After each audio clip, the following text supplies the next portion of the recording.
8 at that angle? What do you mean? Did it just need to warm up or something? Like, what's going on, defense? This is not the experience I had at the start of this session at all. Look at the dispersion too. It's just great. Oh my, like we're not even proccing outnumbered. Is this what you guys get when you play cruiser dispersion 6 guns? No wonder you enjoy this ship. This is awesome. Oh, there we go. There's some HE damage. Hey guys, welcome back to World of Warships. Today we're taking a look at the defense, as this ship is coming back and available for coal with the next update. It's a lot of coal, 415,000 coal, kind of ridiculous price, but given that this ship was initially available in a salvage auction, it's actually a little bit less coal than was required in that salvage auction from 2023. I'll go over that in a little bit though. What you need to know about this ship is the guns are incredible. Well, the armor, not so great. That Ohio kind of smashed us there. You have to be very careful about your positioning, but the guns here are cruiser dispersion 356 millimeters.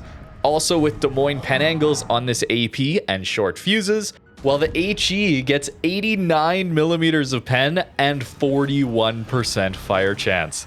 This is a very powerful gun platform that dies very, very quickly. Whether it's worth getting for you, maybe comes down to if you can handle having 6 guns. Ah, yes, the dreaded 6-gun curse. For me personally, I'm not a big fan. Shocker, I know. If you're new here, that might be a surprise. But if you've been around for a while on my channel, you'll know 6 guns is just not for me. However, towards the end of my play session, the guns started to work very consistently throughout entire matches, rather than the odd salvo here and there being very good and then getting trolled like this for the rest of the time, where it just shoots off the screen. I don't know why against this Ohio here we're not having the best of luck, but it does shape up later on, as you will see. But I want you to notice, pay attention to a lot of these salvos, because it doesn't always give you that cruiser dispersion feel on what is mid-tier battleship caliber of guns. We don't actually have enough pen here, I guess, to get through his citadel, so we're getting a lot of shatters. That's also a bit unfortunate, as our AP, while it is higher caliber than something like a Marseille, for example, Marseille just has more pen on its armor piercing. That ship, though, has worse DPM and worse dispersion than us, even though we only have 6 guns, where Marseille has 9, Prince Adalbert has 9. These are all battle cruisers with large caliber guns. We actually get much better HE DPM, 122k HE DPM, where something like Prince Adalbert only gets 80k, Marseille gets 108,000. And when it comes to the armor piercing, Marseille's a little bit better, 218k versus the 210 on defense, but very close, very comparable. And that's because this reload is so fast for this caliber of guns. 18-second base reload. Of course, we can run reload mod, thanks to this ship having decent range at 18.3.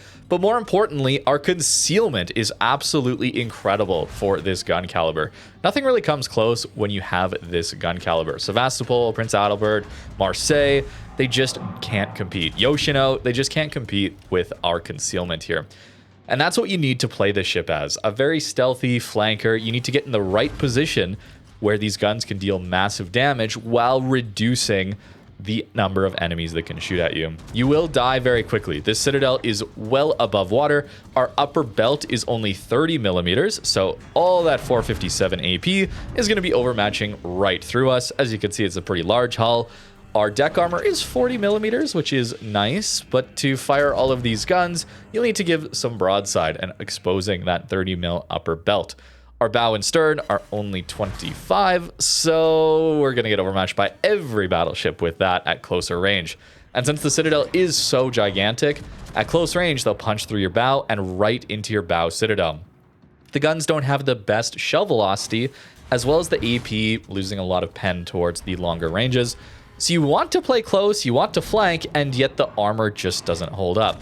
That's where the smoke screens come in and save you. Well, it doesn't have the best smoke fire at 11.2. Remember, this is 356 millimeter guns with an 11.2 kilometer smoke fire. These are massive guns to have such decent conceal out of their smoke. Getting trolled a little bit here on the Los Andes. Maybe not defense's fault. That's just kind of how those Pan-American battleships tend to be on their broadside. but I was a little frustrated. Little frustration getting to me while I was playing. Okay, apologize for the screen shake. We should also talk about these torpedoes, because if someone's rushing you, it's not just these main guns that they'll have to worry about. The torps here are very, very powerful. Having over 20k alpha damage, 21,000 alpha damage, a 90-second reload. They go 67 knots, so they're pretty quick, and they reach out to 10 kilometers. We can't quite stealth torp here, but it's close. And certainly you got to be very careful. They're bow firing though, so you get 23-degree angles forward and only 88 degrees forward off the sides, so you can't launch these backwards. I should mention, now that we're talking about the angles, 20 degrees forward and 25 degrees backwards to fire everything. Comparing that again to something like Marseille, that ship gets 22 degrees forward, so pretty similar, although it's a little better here on defense, and only 38 degrees backwards to fire everything. It's comfortable to use these guns. It's just not comfortable trying to keep this ship alive. You do get some nice tools to help out with that outside of just the smoke screen, which is a fast cooldown smoke that we see off of the British destroyer lines. Very, very nice to see that come through. I really, really do like this smoke screen. A little hard to use, as I was always probably a little too close to the enemy to make good use of it, thanks to that smoke fire detection. But the heal is also improved, so not only is it a faster cooldown at 60 seconds versus the standard 80 seconds, it heals back 16.8% of your ship's HP, where a standard heal is only 14. Small buff there, but it is nice to have. You also get a hydro, smoke plus hydro combo, helping you to deal with those torpedoes. 5-kilometer hydro here, very, very useful to have, as our torp protection is pretty bad at only 19%.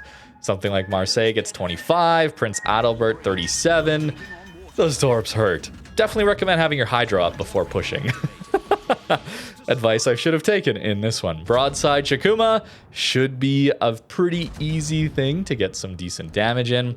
And we're going to get trolled from time to time here, okay? This is still early on in my play session. We're still getting good damage, and when we do get those citadels, it is very impactful. Your alpha damage at 10,500. But it's still 6 guns, and it still likes to troll from time to time. You'll notice I tried my best to deal with this dispersion. Oh my goodness, bracketing him there.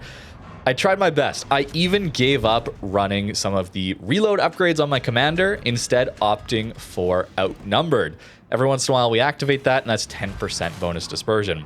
I think I've seen a few people explain to me that if I'm going to be complaining about dispersion, I should probably be running outnumbered, and I think you guys are right. Giving up a little bit of DPM in favor of trying to maximize my dispersion helped a lot. As we'll see later on, the dispersion is kind of disgusting when we have outnumbered active with this thing. It's already very good for the most part. 6 guns just can troll, even with cruiser dispersion. And while I've mostly shot the armor piercing, as I think that's the better ammo type overall, or that's probably not true. It's just the one I like using more. I have this weird thing where I don't like HE farming. I don't know. I want to push in, I want to brawl, and I want to use armor piercing. Okay, that's just kind of how I am. So maybe this ship is a little bit less for me. It still can do incredible with HE farming, as we'll see in a little bit. But into destroyers, the HE absolutely munches through their health pools. Assuming we don't hit their modules. That's the key here. Anytime you're hitting a module, an AA mount, a torp tube, a turret, anything like that, the HE is not going to do much damage at all. So while the alpha damage on the HE is immense, as is our fire chance and our pen, you might not always see those 7 to 10k alpha damage salvos like you can get from time to time. 6,100 alpha damage on this HE, which is higher than some of the battleships at this tier. Managed to pull through a clutch game here, thanks to the other 2 cruisers helping us to clutch this game out. Feels pretty good. Torp tubes into smoke screens, as well as playing too aggressive. We're caught between a Colbert smoked up and a Libertad in the middle of the map. Thunder sniping from spawn, there's a carrier around, and a panic smoke helps me out of this situation. It's really nice to have. Colbert decided to sit in the smoke, and we torp him out. Feels good. These torps are very, very dangerous.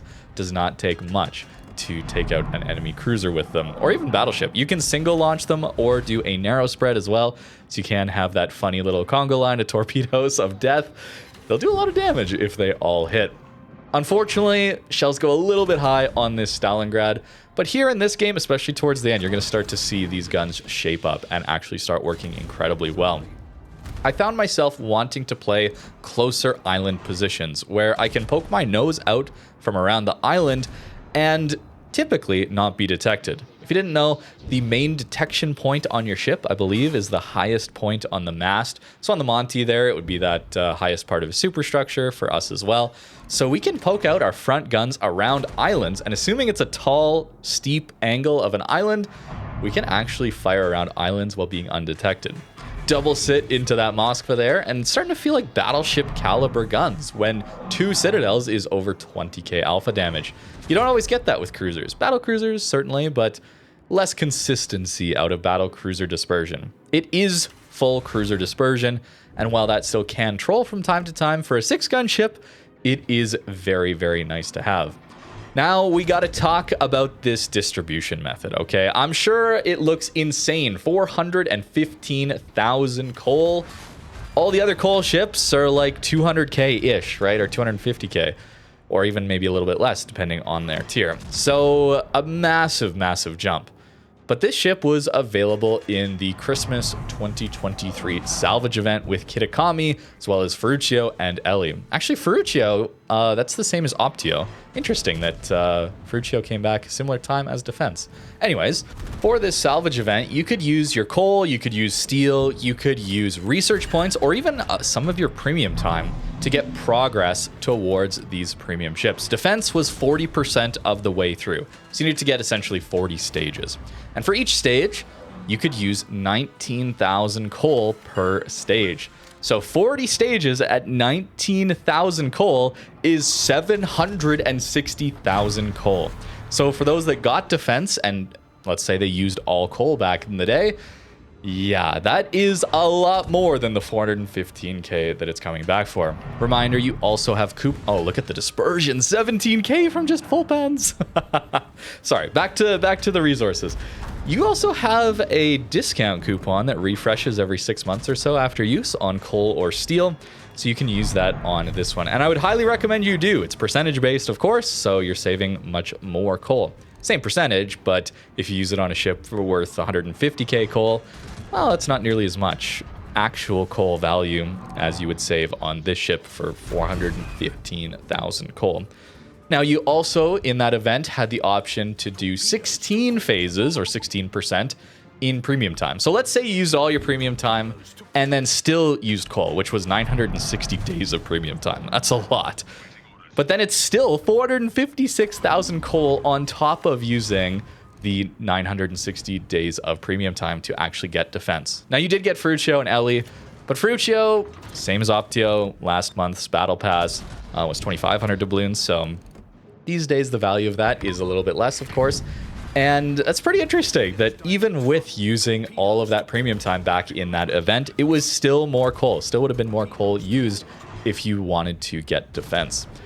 Very interesting to see this ship come back. I'm glad it has finally, as the guns are very good, admittedly. It's just not my kind of ship. It's not one I would personally spend 415,000 coal on, personally. I don't enjoy 6-gun ships. That is my bias. I also find this ship a little bit squishy, you know, when we're not fighting things like Carl that don't overmatch us anywhere. That is very good. But a lot overmatches us these days, and it takes a ton of damage from any angle thanks to being such a massive ship. Very vulnerable broadside, very vulnerable citadel, bow on at closer ranges too. It's not my kind of playstyle, okay? But I don't think that makes it a bad ship for everyone. If you're able to get yourself in positions that don't take most of the enemy's focus, if you're more passive than I am, and a little more patient than I am, that's something I struggle with a lot, is patience in this game, you can make this ship work very, very well. And on to the last little bit here, where that first clip was from. Just look at this dispersion and how consistent it is, like pretty much every salvo here until the end of the game. It's actually this entire match, even into that Carl, it was just ridiculously accurate and consistently accurate too out of 6 guns. I couldn't believe it, honestly. And you saw in the earlier match, we still did great carrying out that first game. Yet it trolled us a decent amount of the time. I don't know what happened this battle, but if honestly, if you guys get 6-gun ships to give you this dispersion this consistently, I understand exactly why you enjoy playing them, because look at, like, that was still 8k damage AP into an angled Kremlin superstructure. And oh, by the way, when he angles and we just swap over to the high explosive, we pen him everywhere, right? Like I mean, I guess upper belt, but plunging fire like this, we pen his deck armor everywhere. It's a very powerful ship in the right situation. So if you're interested in this kind of thing, defense could be worth going for. And overall, very, very, very glad to see it come back for a normal resource. Not another FOMO event, not another loot box gambling thing. Just a normal resource is really cool to see. That was a very expensive festive event, that initial salvage, but that included Kitakami. That was the big reward at the end of that salvage, which was way more yet. I think you had to get to like 80 or 90%, so a further doubling of the amount of coal you would use to actually get Kitakami. So I think for most people that engaged with that, they got to defense, and that was about it, if they actually engaged with that event.